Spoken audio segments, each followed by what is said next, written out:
Hi guys, welcome back to Broke Not Broken. I'm just out here doing chicken chores in the middle of a snowstorm, and I thought maybe I would touch on a few topics such as job loss and what that means for your homestead, how are you going to pay your bills, and what you should be doing right now if that's you. First off, I'm very sorry for your job loss. I have been a victim of job losses in the past, and I know how crappy it makes you feel, or a shortage of work, and you're now struggling to, pay your bills, let alone feed yourself. So, when it comes down to things, you need to prioritize it. So what's priority to you? Is it your heat, your hydro, the roof over your head, or your Netflix subscription? Now, I'm going to tell you right now, it's not the last one. So, heat and hydro, especially in my climate, are extremely important. Last night was minus 18. So, I would pay those. I would find a way to pay those. I would sell things in my house to pay those. If you have a collection of, say, Ray Dunn like I do, bye-bye. Sell it. You don't need it. Until you build up your accounts again. You're, back in the black with the people, not in the red. That's step one. Step two is utilize what you have. Do you have eggs that you can sell right now to help out your spouse or yourself while you're trying to get your feet back underneath you?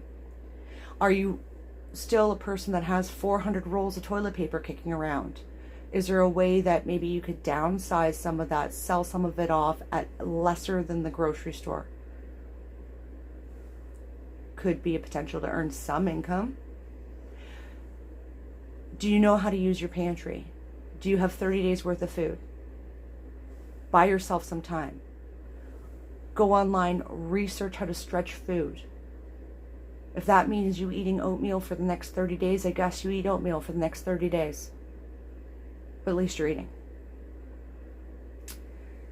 Now, I have done a lot of things in the past that might seem a little strange to people in order to save a buck or two, because I was a single mom for a lot of years. And I used to run around the house and pull out, the power to, say, the TV when I wasn't home, the toaster, those things. You can do that. That will save you money in hydro in the long run. Where I live, we have Hydro One, and it seems no matter how much you try to save money with them, you're not getting ahead. So that's my next war. I'm going to be trying to save as much money on hydro as humanly possible in my house, and you can follow me on this journey. I'm going to do a screenshot at the end of this video of my current hydro bill and the fact that I use less hydro than last year, but paid more money. So we're going to show you that. The thing that I'm telling you guys to do right now is nothing that I wouldn't do myself. So if you have to move your thermostat down to 60, use your north or south facing windows to heat your home during the day, and then close up the curtains at night, then do it. It will save you on propane. Now, I'm not talking about people that have wood burning stoves in their house. I'm talking about people that are on grid right now. So if you're on grid right now, you want to utilize as much power on the off peak periods. So in my area, it's 7 p.m. to 7 a.m. You don't want to cook in between. You don't want to run your dryer or any of those things in between those times, because it's at a premium or semi-premium rate. The other thing that I've done that's kind of nutty is at night, before I even turn those lights on, I'll light up a kerosene lantern. Open a window if you're going to do that. I've run candles. I've done things like that to try to save us some money. Yes, kerosene costs money, but not as much as it would cost for my kids to turn on every light in my house.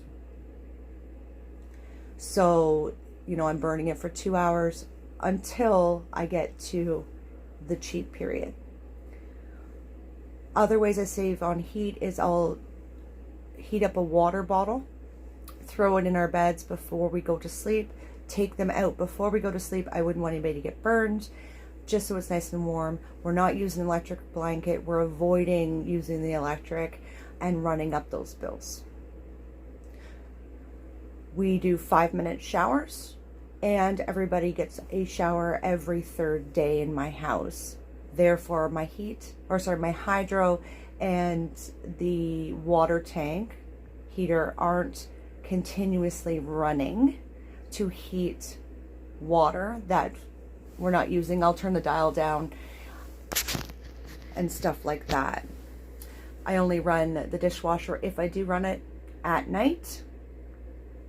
And I put it on the easy cycle. I don't use the heavy duty. It runs for hours, so I don't do that, and it's a new machine. So there's some tips there. My childcare tips, if you're a single parent, because I was a single parent for years, is if you can do without paying a sitter right now and utilize family or someone local who is willing to help you out for the short term until you can get your feet underneath you, until you can get ahead of everything, then try that for the short term. I don't care if you have to go work at Tim Hortons making $14 an hour. You need to go find a way of paying your bills and keeping your 4 walls around you. If that means, taking on 2 or 3 jobs, you do that. I've done it. I wouldn't tell you to do anything that I wouldn't personally do. When Jason is not working, he is working in a different way. He's collecting scrap, returning it to the scrapyard. There's a way to make money in the short term. If you have a return thing for the LCBO and you notice that there's beer bottles all over the road, go pick them up and take them back to the beer store. It's 10 cents a bottle or 20 cents a bottle, depending on what you find. Tips I missed. Okay, so there's a conversion kit you can get for your dryer. Now, I'm not suggesting you guys run this permanently as a heat source, but I have used it to increase the humidity in my home when we didn't have the money to continue to pay for excessive costs on propane. What you want to do is go to the hardware store. There's a conversion kit that pushes the hot air outside, or it converts it back into your house and doesn't put dust everywhere. When you have clothes that are just damp, you want to put them in the dryer, let it run for 15 minutes. It'll add just enough humidity into your house just to take the coolness out. Now, if you're going to run this as a full-time thing, you're going to have mold in your house. So that's a disclaimer, guys. Just use it for the time being if you need humidity. The other thing I do to save money on hydro is I use drying racks. I put the drying racks in front of my propane blower for my furnace, not snug to it, about 3 feet out. I let the furnace dry my clothes. This works for just about every heating appliance. Do not put your clothes on top of heating appliances. You could start a fire. Back them up like you would furniture. Let the air that's being blown out from these appliances dry your clothes. It'll save you a lot of money. It'll also save your clothes because the dryer's not beating it up. Other tip, if you have windows that are leaking air, cold air, you can feel it around the edges of doors and windows, you want to weather strip them right now. You want to put plastic over it. I don't care if you're using tarps, sheets. You want to put something over it to block it. You also want to put doors blocks in on the bottom of your doors that you're not using to prevent hot air from going into rooms that you're not using during this time period when you either have no power or no money to continue to pay excessive pricing right now. So you could take a pillowcase, you could jam it full of stuffing or newspaper, just put it on the bottom of the door. You could put a curtain, I'm using my door right here, over this door to prevent cold air from coming in.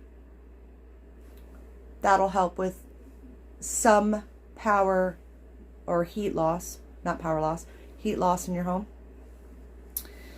Other suggestion is, if you drop your temperature to 60 like I do, your children might find it cold. Make them wear slippers in the house, extra socks, long johns. You can always take a layer off. You can always put a layer on. My house is never to the point, because I live in a northern climate, that I actually have to wear a hat in the house, but I know some people that do, that live in older farmhouses. Now mine's a 1960s model home. It's not that well insulated, but it works. There's tons of, tricks out there that you can use to save you some money. You can also use some of these tricks in case of a power outage, and I'm going to do a video very shortly on power outages and how I heat my home, how I prevent my pipes from freezing, how I keep us warm, because we don't have a generator. We have a propane furnace, and it only works if we have power. It doesn't blow hot air. The pilot's lit, but it's not giving us any heat, and we don't have a backup. Thank you guys again for watching. Please like and subscribe. Have a wonderful evening.